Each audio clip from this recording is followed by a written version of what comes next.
Friends, வாங்க இன்றைக்கி நம்ம வீட்டில் நெத்திலி கருவாட்டு குழம்பு எப்படி செய்யலான்னு பார்க்கலாம். இந்த ஒரு பாக்கெட் கருவாடு வந்து 10 ரூபா ஃப்ரெண்ட்ஸ். உங்கள் ஊர்லலாம் இந்த கருவாடு எவ்வளோன்னு சொல்லுங்கள், கமெண்டில் சொல்லுங்கள். நான் வந்து 2 பாக்கெட் வாங்கியிருக்கேன், 20 ரூபா இது. இப்போ இந்த 2 பாக்கெட் கருவாடு வச்சு தான் நான் வந்து கருவாட்டு குழம்பு செய்ய போகிறேன். இதுக்கு வந்து நான் என்ன காயெலாம் என்ன எடுத்திருக்கேன்னா, கத்திரிக்காய், முருங்கைக்காய், வாழைக்காய் எடுத்திருக்கேன். மாங்காய் இருந்தால் நீங்கள் போட்டுக்கலாம். அது என்ன காய் வேணாலும், கருவாடு குழம்பு போட்டதுக்கு என்ன காய் வேணாலும் போட்டுக்கலாம். அப்புறம் வந்து 3 தக்காளி எடுத்துருக்கேன். சின்ன வெங்காயம் வந்து இது மாதிரி கட் பண்ணி வச்சுருக்கேன். ஒரு 4 பச்சை மிளகாய் போட்டிருக்கேன். அப்புறம் இந்த லாஸ்ட்டில் வந்து பூண்டு வந்து தோல் உரிக்காமல் வச்சுருக்கேன். ஒரு 4-5 பல் பூண்டு, 2-3 சின்ன வெங்காயம். இது வந்து லாஸ்ட்டில் எப்படி செய்யுதுன்னு பார்க்கலாம், என்ன செய்யலான்னு பார்க்கலாம். நம்ம இந்த அளவுக்கு புளி எடுத்து ஊற வச்சுக்கலாம். நான் 4 பேருக்கு வைக்கிறதுக்கு நான் இந்த அளவுக்கு புளி எடுத்திருக்கேன். உங்களுக்கு தகுந்த மாதிரி நீங்கள் எடுத்துங்க புளி. சுடு தண்ணியில் எடுத்து ஊற போட்டிருக்கேன்.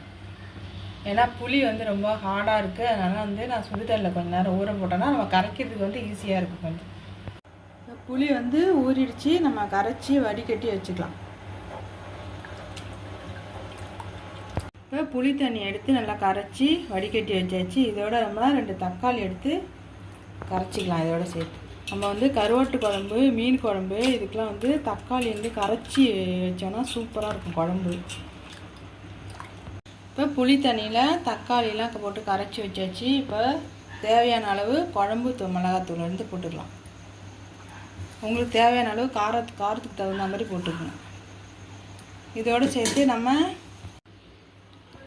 குழம்புத்தூள் போட்டிருக்கோம். இதோடு சேர்த்து தனி மிளகாத்தூள் ஒரு 1.5 ஸ்பூன் போடுறோம். இது வந்து குழம்பு நல்லா காரசாரமாக நல்லாயிருக்கும். கருவாட்டு குழம்புதால கொஞ்சம் காரமாக இருந்து சாப்பிட்டா நல்லாயிருக்கும் இந்த மழைக்கு. அதுக்காக வந்து கொஞ்சம் 1.5 ஸ்பூன் அளவுக்கு நான் தனி மிளகாத்தூள் போட்டிருக்கேன். எண்ணெய் ஊற்றிக்கலாம். நான் வந்து நல்லெண்ணெய் ஊற்றி தான் செய்கிறேன். உங்கள்கிட்ட என்ன ஆயில் இருந்தாலும் அதை ஊற்றிக்கலாம்.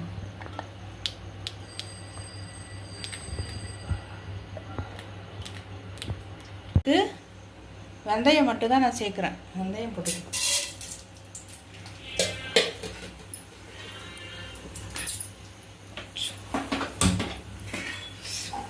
இது மாதிரி பொரிஞ்சால் போதும், லைட்டாக ப்ரௌன் ஆனால் போதும். இப்போ வெங்காயம் போட்டுக்கலாம்.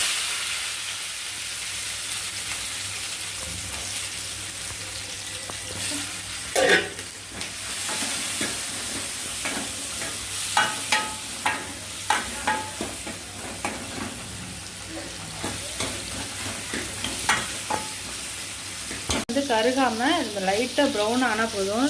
கருகிடுச்சுன்னா கசப்பு ஏறிடும், குழம்பு வந்து கசக்க ஆரம்பிச்சிடும். அப்புறம் லைட்டாக வெங்காயம் வந்து லைட்டாக ப்ரௌன் ஆனால் போதும். இப்போ கட் பண்ணி வச்சு காயெல்லாம் எடுத்து போடணும்.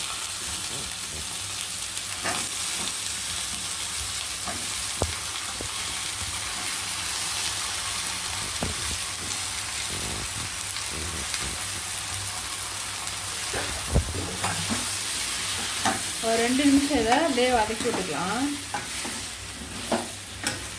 வதக்கி விட்டு நம்ம குழம்பு ஆல்ரெடி கூட்டி வச்சுட்டு குழம்பு எடுத்து அப்படியே ஊற்றிடுவோம்.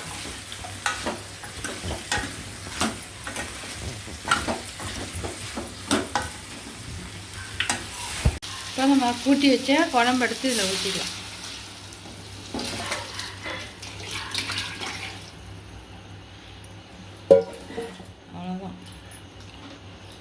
தேவையான அளவு உப்பு போட்டுக்கணும். உங்களுக்கு தேவையான அளவு உப்பு போட்டுக்கணும். இப்போ தேவையான அளவு உப்பு போட்டுக்கலாம்.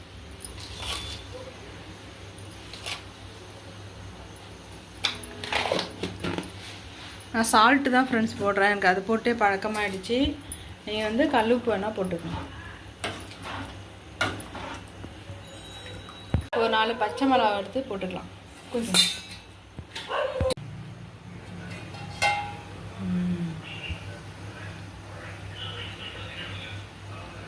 இப்போ இந்த பக்கம் சோறு வெந்துக்கிட்டு இருக்குது. நாங்கள் எப்பவுமே குக்கரில் வைக்கிறதில்ல சாப்பாடு. நம்ம ஆரம்பத்துலலாம் நாங்கள் குக்கரில் தான் வச்சு சாப்பிட்டோம்.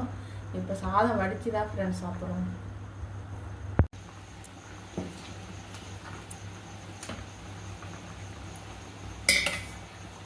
இப்போ கருவாடு நம்ம க்ளீன் பண்ணி வச்சா கருவாடு போட்டுக்கலாம். கருவாடு இவ்வளோ தான் ஃப்ரெண்ட்ஸ் இருக்குது. அது க்ளீன் பண்ணோன்னே பாருங்கள். இதை எடுத்து இப்படியே போட்டுக்கலாம்.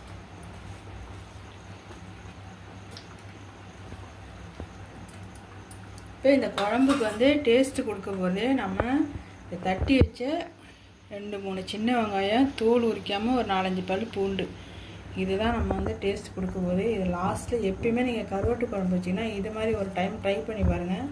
சூப்பராக இருக்கும். குழம்பு வந்து செம்ம வாசனையாக இருக்கும். இப்போ இதை போட்டுக்கலாம். பூண்டு வந்து தோல் உரிக்கூடாது, அப்படியே தோலோடு ஒரு 4-5 பல் பூண்டு இருந்தால் போதும். அப்படியே தட்டி போட்டிங்கன்னா செம்ம வாசனையாக இருக்கும் குழம்பு. ஒரு டைம் இது மாதிரி ட்ரை பண்ணி பார்த்துட்டு எப்படி இருக்குன்னு சொல்லுங்கள். 2 நிமிஷம் மூடி வச்சுட்டு அடுப்பை வந்து ஆஃப் பண்ணிடுவோம். இப்போ கருவாட்டு குழம்பு ரெடி ஆகிடுச்சு. நாங்கள் சாப்பிட போகிறோம். இதுக்கு வந்து சைடிஷ் நீங்கள் ஏதாவது வச்சு சாப்பிடணுன்னா நல்லா அவிச்ச முட்டையோட ஒரு கீரை பொரியல் ஏதாவது ஒன்று வச்சு சாப்பிட்டிங்கன்னா செம்ம காம்பினேஷனாக இருக்கும். சாப்பிட்டு ட்ரை பண்ணி பார்த்துட்டு எப்படி இருக்குன்னு சொல்லுங்கள். பிடிச்சிருந்தா லைக் பண்ணி ஷேர் பண்ணுங்கள். நம்மளோட சேனல் பிடிச்சிருந்தா சப்ஸ்கிரைப் பண்ணுங்கள்.